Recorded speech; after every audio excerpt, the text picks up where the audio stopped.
Hola y bienvenidos a nuestro canal.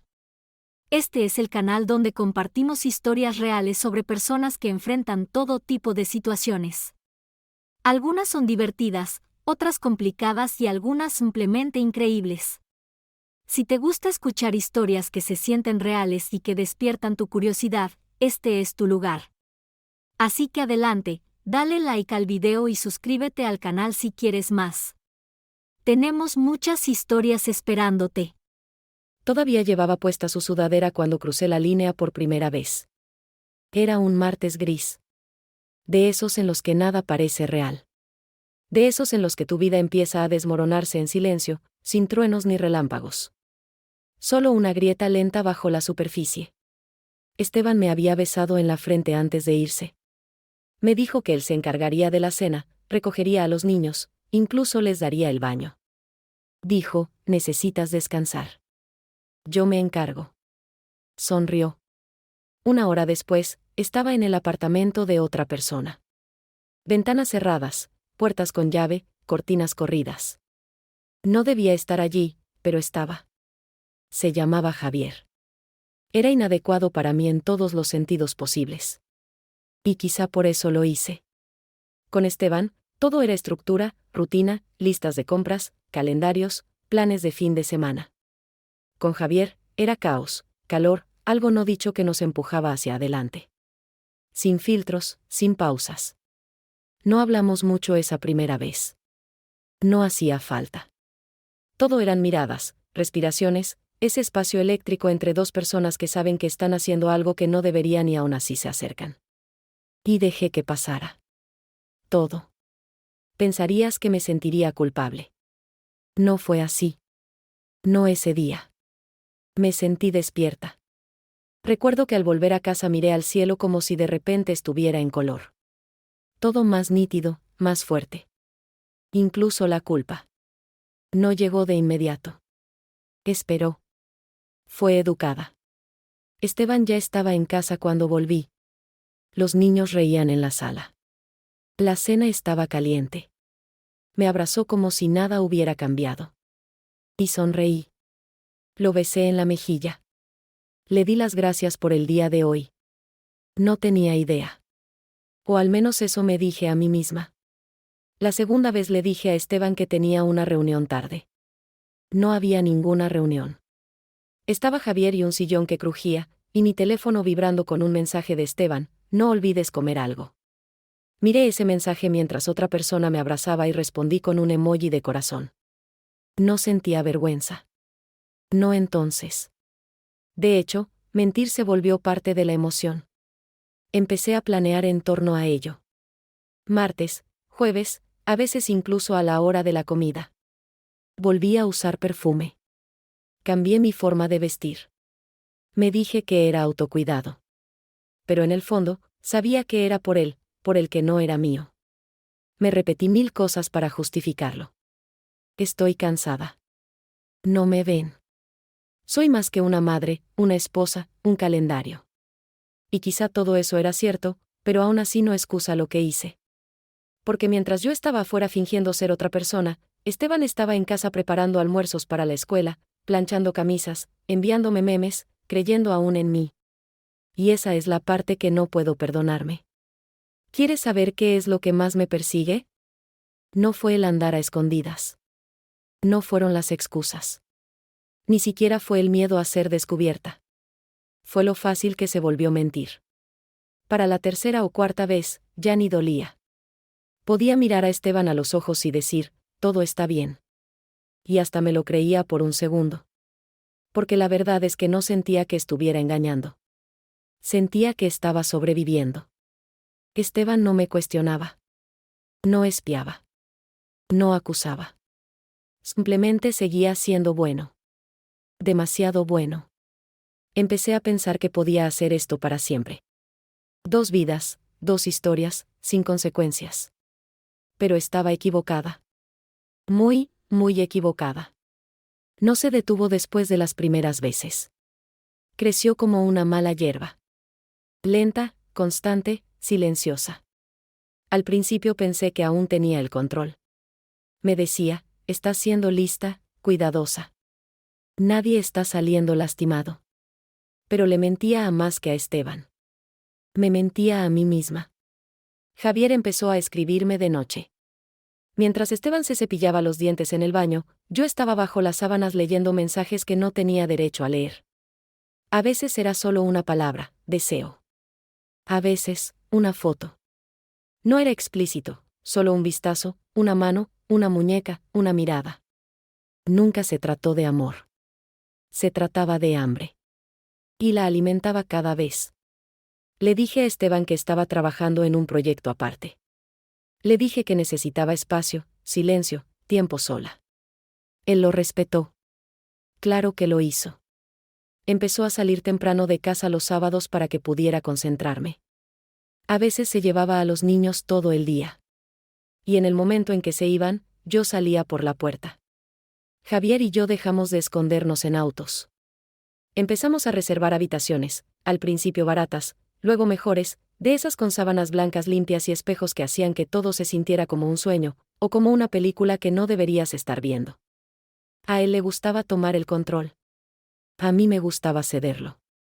Hubo veces en las que salía de esas habitaciones con moretones en las caderas, el labial corrido en lugares donde no debía estar, y me iba directo al supermercado, compraba leche, sonreía a la cajera y volvía a casa como si nada hubiera pasado, como si no acabara de traicionar al hombre que más confiaba en mí. Esteban seguía siendo amable. Me doblaba la ropa sin que se lo pidiera. Notaba cosas pequeñas, como cuando estaba cansada o cuando se me descargaba el teléfono y me dejaba un cargador en el bolso sin decir nada. Nunca parecía sospechar. O tal vez simplemente no lo mostraba. Eso lo hacía peor, porque con cada gesto amable, sentía que me salía con la mía. Me sentía intocable, invisible. Javier empezó a hacer preguntas. ¿Qué harías si él se enterara? ¿Lo dejarías? ¿Alguna vez piensas en nosotros de verdad? Nunca le daba respuestas claras porque no quería algo real con él. Solo quería el escape, la adrenalina, la sensación de ser deseada como el oxígeno. Javier no me amaba. Pero le gustaba lo que yo le daba, atención, peligro, fantasía. Yo era su secreto, y eso lo hacía sentir importante. Nunca lo dijo, pero yo lo sabía, y lo usaba. Hubo una noche que nunca olvidaré. Esteban había preparado la cena. Velas, música de verdad, vino, sin motivo especial, solo nosotros. Los niños estaban con sus abuelos. Incluso había escrito una pequeña tarjeta que decía, sigo eligiéndote cada día. Y sonreí. Lo besé. Pero por dentro, me sentí vacía, porque esa misma tarde había estado en la cama de Javier, todavía usando los aretes que Esteban me regaló en nuestro aniversario. Empecé a perder la cuenta de mis propias mentiras, de qué excusa había dado la semana anterior, qué historia le conté a Javier y cuál a Esteban, qué vestido usé dónde. Un día llamé a Esteban por el nombre equivocado en un mensaje. Él se rió, pensó que era autocorrector. Yo también me reí, pero en mi pecho, pánico. Por primera vez, me di cuenta de que estaba perdiendo el control. Y aún así, no me detuve. No podía, porque en algún punto, el romance clandestino se volvió mi identidad. Sin él, me sentía como nada, invisible, ignorada, solo un personaje de fondo en la vida de los demás. Pero con Javier, me sentía aguda, deseada, peligrosa. Era veneno, y lo bebía voluntariamente. Una mañana llegué a casa antes de lo planeado. Esteban estaba en la cocina haciendo panqueques para los niños. Se giró, sonrió y me besó como si nada estuviera mal. Pero había algo en sus ojos, se veían demasiado tranquilos, demasiado firmes. Y por primera vez, tuve un pensamiento que no pude apartar, ¿y si lo sabe? Todo empezó a ponerse desordenado. Antes era simple, horas robadas, habitaciones silenciosas, salidas rápidas. Pero entonces Javier se volvió atrevido y yo me volví descuidada. Hubo una noche, un jueves. Javier y yo nos habíamos estado encontrando en un motel a las afueras del pueblo. Rutina, familiar. Pero ese día, me quedé demasiado tiempo. Perdimos la noción del tiempo y no estaba pensando con claridad. Tenía el teléfono en silencio. Cuando por fin lo volteé, había 9 llamadas perdidas de Esteban, 3 del teléfono de casa, 6 de su celular y un mensaje, ¿dónde estás? Max se cayó. Puede que necesite puntos. Estamos en urgencias. Sentí que el estómago se me hundía. Salí volando de ese motel como si estuviera en llamas. El cabello despeinado, la camisa arrugada, el delineador corrido. Ni siquiera me miré al espejo. Solo agarré mi bolso y las llaves y corrí. Javier dijo algo detrás de mí. No lo escuché. No me importó. Lo único que pensaba era, por favor, que me salga con la mía. Solo una vez más. Llegué a la clínica en menos de 20 minutos. Esteban estaba sentado en la sala de espera, sosteniendo a Max, que tenía una venda sobre la ceja. En cuanto entré, me miró y supe que lo había notado. Mi cara, mi cabello, el olor a una colonia desconocida, los zapatos equivocados en el día equivocado. Pero no dijo una palabra. Solo sonrió. Esa sonrisa tranquila, indescifrable, y dijo, llegaste. Está bien ahora. Me pasó a Max, y abracé a mi hijo con los brazos temblando, tratando de no derrumbarme. Esa noche no pude dormir. Esperaba que Esteban lo mencionara, que me confrontara, que dijera algo, pero no lo hizo. Preparó té, me frotó la espalda y dijo, últimamente has estado distante, ¿estás bien? Quise gritar. Quise confesar o tal vez simplemente colapsar. Pero en cambio dije, el trabajo ha sido mucho. Solo estoy cansada. Él asintió. Y eso fue todo. Desde ese momento dejé de sentirme poderosa. Empecé a sentirme vigilada. La paranoia se fue colando. Empecé a revisar mi teléfono como una criminal, borrando mensajes, desactivando la ubicación, creando citas falsas en el calendario. Javier lo notó. Me preguntó por qué parecía nerviosa. Le dije que él había estado más atento últimamente. Javier se rió y dijo, tal vez lo sabe. Tal vez le gusta la idea. Yo no me reí. Entonces llegó la foto. Estaba con Javier en un pequeño café a las afueras del pueblo. Nos sentamos afuera pensando que era seguro. Mediodía, calle vacía. Al día siguiente, Esteban me envió una foto a mi teléfono. Era yo, sentada frente a Javier, riendo, extendiéndome sobre la mesa. Sin mensaje, sin pregunta, solo la imagen. El corazón casi se me detuvo. Me quedé mirando la pantalla durante lo que parecieron horas y luego escribí, no es lo que parece. Él respondió, no dije que lo fuera. Y eso fue todo.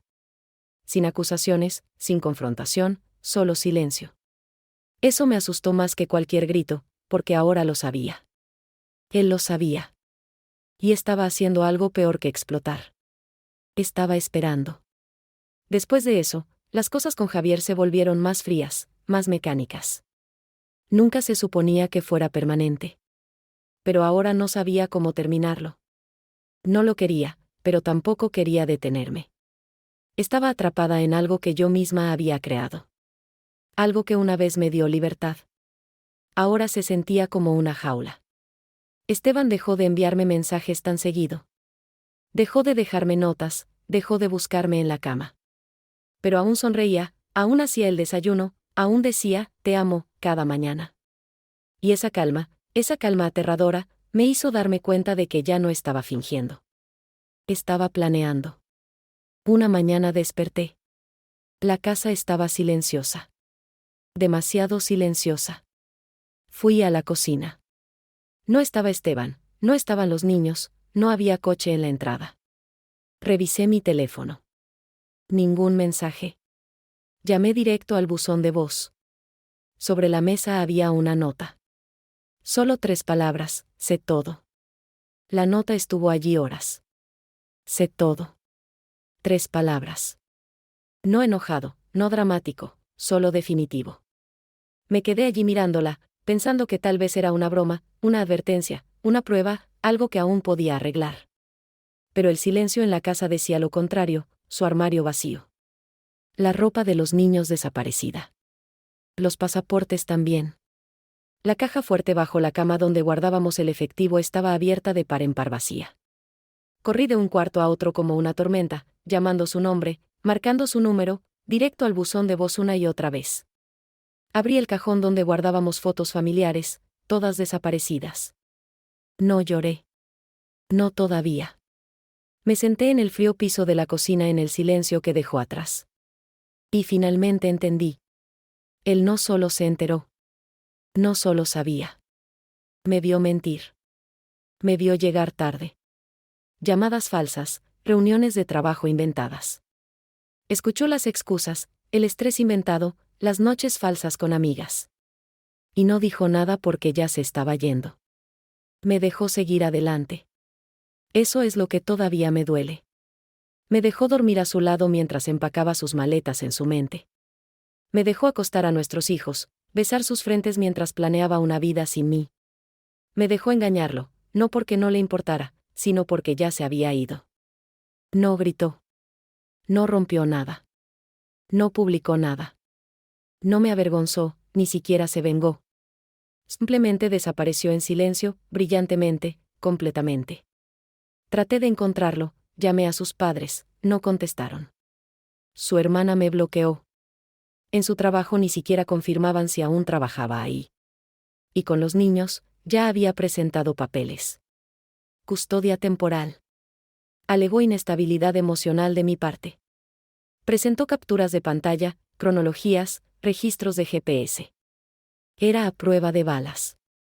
Todas esas noches pensé que tenía cuidado. Él estaba observando, recopilando, preparando. El juez ni siquiera me miró, firmó los papeles y dijo que podría pedir visitas supervisadas en 90 días si mostraba mejoría. ¿Qué significa mejorar? ¿Cómo mejoras de ser la mujer que destruyó su propia familia? Ahora me preguntan, ¿lo arrepientes? Lo dicen con buena intención, pero es la pregunta equivocada porque arrepentirse implica una sola elección, un momento. Esto no fue un error. Fueron 1000. Pequeños, diarios, una erosión lenta de todo lo que yo era. No solo perdí un esposo. Perdí a la única persona que alguna vez realmente me vio. ¿Y sabes qué es peor? Me vio y aún me amó hasta que ya no pudo más. Pensé que estaba ganando. Pensé que tenía el control. Pero la verdad es simple. Lo traicioné y él me venció. Y ahora hablo con una cámara en un apartamento silencioso sin voces, sin risas, sin vida. Porque el hombre al que lastimé no me castigó. Hizo algo mucho peor. Gracias por visitar mi canal. Si la historia fue de tu agrado, por favor denle me gusta a este video y suscríbanse a mi canal para recibir notificaciones de videos